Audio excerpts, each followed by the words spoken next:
melihat kondisi kesehatan ibu hamil dan mendeteksi dini adanya gangguan kesehatan yang berbahaya yang dapat membahayakan ibu dan janin, serta screening secara rutin untuk mencegah terjadinya komplikasi dan penanganan lebih cepat. Selanjutnya anemia, di mana yang membawa kadar hemoglobin menjadi lebih rendah sehingga kemampuan darah membawa oksigen menjadi lebih rendah.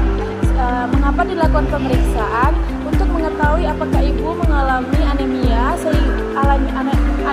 sehingga membuat ibu kelelahan saat persalinan prematur, pendarahan, dan berat badan bayi menjadi lebih rendah. ISK adalah infeksi saluran kemih. Akibatnya masuk atau berkembangnya mikroorganisme oleh bakteri, antara lain adalah E. coli.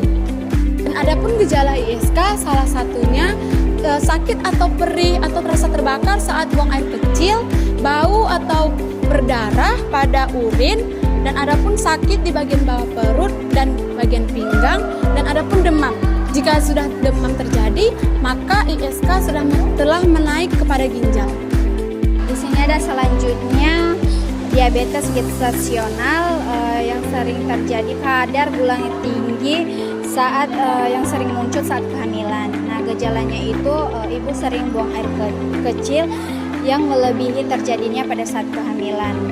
Nah, terus ibu merasa lemah dan sering mual.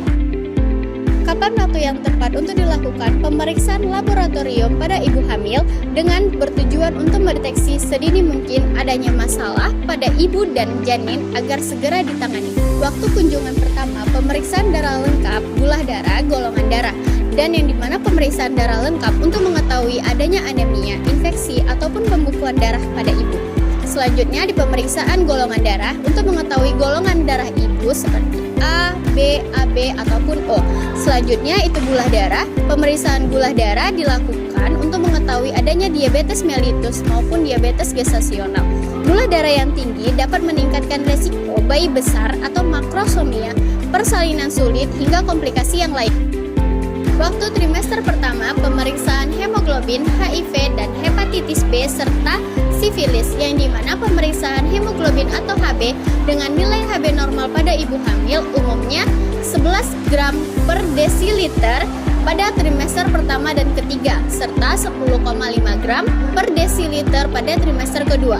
Jika HB rendah, maka menunjukkan bahwa ibu terkena anemia yang dapat membuat ibu mudah lelah, persalinan prematur, serta bayi lahir dengan berat badan rendah. Dan selanjutnya tes HIV yang dimana bertujuan untuk mendeteksi adanya infeksi HIV. Jika ibu positif terkena HIV, maka dilakukan terapi ARV yang dapat mengurangi resiko pada bayi. Selanjutnya, pemeriksaan hepatitis B bertujuan untuk mendeteksi adanya hepatitis B. Jika terkena hepatitis B, maka dilakukan vaksin hepatitis B dan imunoglobin pada bayi setelah persalinan. Selanjutnya, pemeriksaan di waktu trimester 2 dan 3, yang dimana pemeriksaan ulang HB, protein urin, serta gula darah. Yang dimana protein urin untuk mendeteksi adanya protein dalam urin. Jika terdapat protein dalam urin disertai dengan tekanan darah tinggi, dapat mengarahkan pada preeklampsia berat. Langkah selanjutnya bila hasil tidak normal, yaitu pemeriksaan HB untuk mendeteksi apakah ibu mengalami anemia atau tidak. HB yang kurang dari 11 gram per desiliter itu mengalami anemia. Dianjurkan ibu untuk mengonsumsi tablet FE 60 mg 2 kali sehari, lalu bisa mengonsumsi sayuran hijau seperti bayam itu 1 mangkok sedang dikonsumsi 3-4 kali per minggu, lalu bisa mengonsumsi hati ayam itu kurang lebih 3-4 potong sedang, dikonsumsi 1-2 kali per minggu, itu tidak boleh berlebihan ya. Nah, selanjutnya ada pemeriksaan proteinuria yang dimana kondisi ditemukannya albumin dalam urin yang melebihi batas normal, yang ditandai dengan plus 1 itu patut dicurigai, plus 2 yaitu tanda bahaya, plus 3 atau plus 4 itu mengalami preeklampsia berat. Nah, pantau tekanan darah setiap kunjungan. Lalu tanda bahaya pada tekanan darah itu 160/110 mmHg.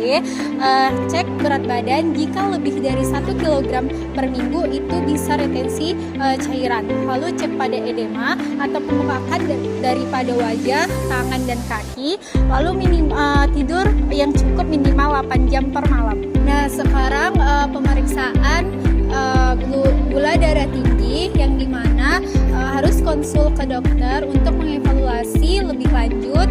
Lakukan TTGO, yaitu tes toleransi glukosa oral 75 gram.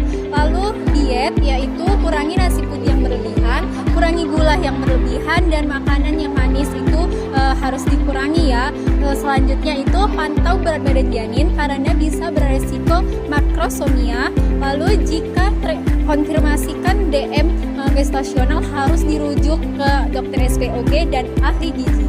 Nah, selanjutnya ada pemeriksaan leukosit, yang dimana itu biasanya didiagnosa menjadi infeksi saluran kemih atau bakteri urea. Itu harus diberikan antibiotik amoxicillin yang aman pada ibu hamil. Selanjutnya dianjurkan ibu untuk minum air putih 8 gelas per hari.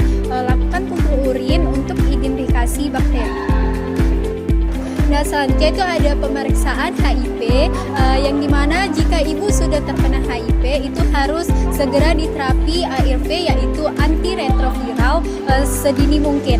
Nah, ARV ini dilakukan daripada masa kehamilan, persalinan, dan nifas.